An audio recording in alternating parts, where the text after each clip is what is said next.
Hi, this is Robert, and welcome to today's show. And I just want to do a quick follow up on the rapid fire movement of this novel coronavirus infection in Wuhan City, China. I did a Facebook Live yesterday, and I'll link to that below if you want to check it out. But even since that presentation on Facebook Live Saturday, January 18th, things have really changed pretty rapidly.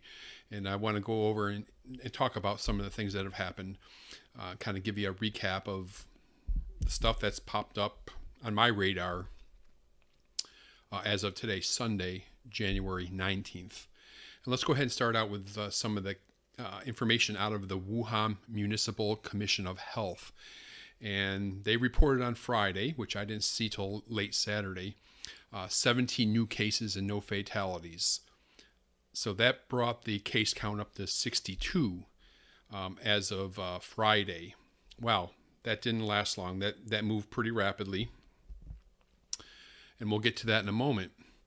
And then on Saturday, there was this tweet that was put out by the World Health Organization of the Western Pacific.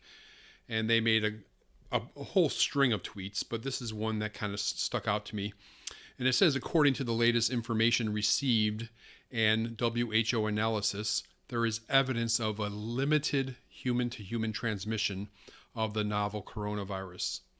They say this is in line with experience with other respiratory illnesses and in particular with other coronavirus outbreaks like SARS, like MERS.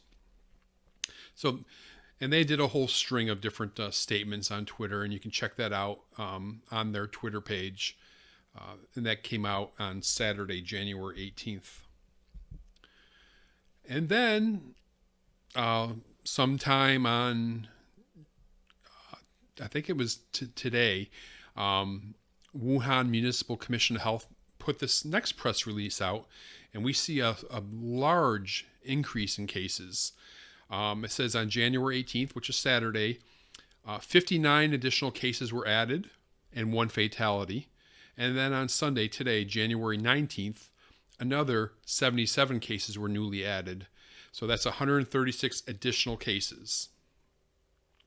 So the case count is hovering around 200 at this time. And let's see what else they got to say about this. Of these 136 cases, they were basically evenly split between male and female. Age range from 25 to 89. The symptoms are mostly fever, cough, or chest tightness. According to newly revised diagnosis and treatment plan, patients were classified according to their severity, resulting in 100 mild cases, 33 severe cases, and three critical cases, including the one fatality. So as of January 19th, today, Sunday, 198 cases of pneumonia caused by this new coronavirus has been reported.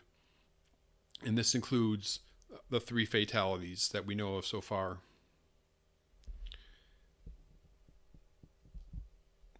And that really kind of lines right up with this report that came out of the Imperial College of London on Friday. And they did an estimate on the potential total number of novel coronavirus cases in Wuhan City. And I'll link to this down below in the show notes. But let's get to kind of the meat of it. They say, we estimate that let's start up here. Using the number of cases detected outside China, it is possible to infer the number of clinically comparable cases within Wuhan City that may have occurred thus far. Summary, we estimate that a total of 1,723 cases of the 2019 novel coronavirus in Wuhan City had onset of symptoms by the 12th of January of this year. And they say this estimate is based on the following assumptions. Wuhan International Airport has a catchment population of 19 million individuals.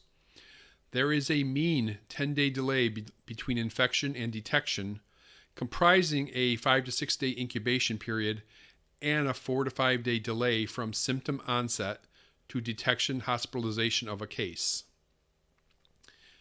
And they say the total volume of international travel from Wuhan over the past 2 months has been about 3,300 passengers per day.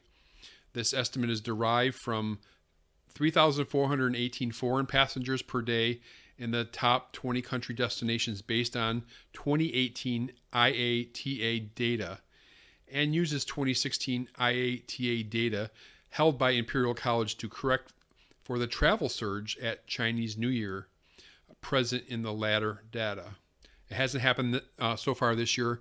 The Chinese New Year, or Spring Festival as they call it, actually begins on January 25th.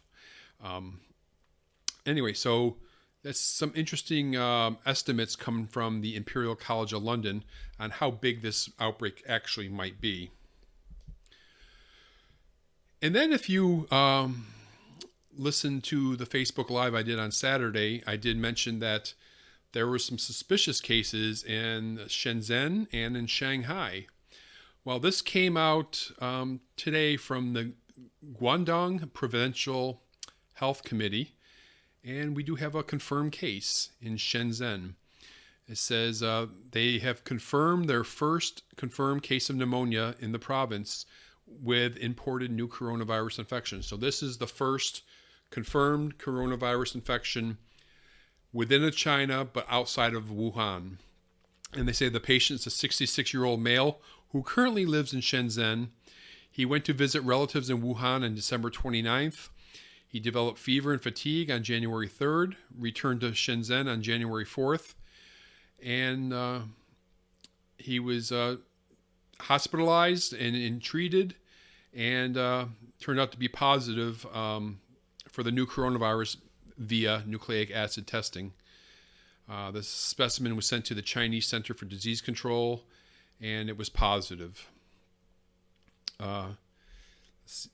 Here we go. The patient is now in stable condition, and they're doing health officials are doing follow-up and with the close contacts with this patient.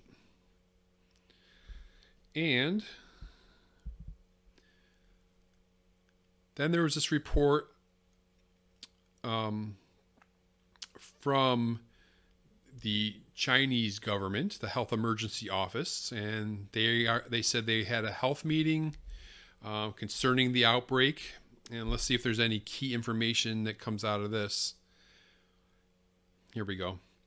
It says, experts judge that the current epidemic situation is still preventable and controllable. However, the source of the new type of coronavirus has not been found. The transmission of the epidemic has not been fully grasped, and the mutation of the virus still needs to be closely monitored. And they say the committee will strengthen the duty on during the Spring Festival, right? The Chinese New Year, which is coming up the end of this week, and they'll be paying close attention to developments and change of the epidemic prevention and control situation. So you're going to have with the Chinese New Year coming up, there's going to be a lot of travel. So clearly, officials in Hong Kong, Macau, Taiwan, and places like that, where there may be a lot of family travel and just travel within China itself, is going to be extreme. There's going to be a lot of travel. So people are going to be looking out closely for novel coronavirus in these areas. Anyway, that's kind of a quickie update of what's happened. Some things that I missed a couple days ago, some things that came out just in the past several hours. So this is what we have right now as the latest. So there's about 198 cases and 3 fatalities that I know of at this point. And Imperial College of London is estimating that there's probably a lot more. Anyway, I hope you enjoy this. I hope this was useful to you. Please go ahead and share this video with your friends. Like this channel, subscribe, and comment below. Let me know what you think, and I'll see you next time.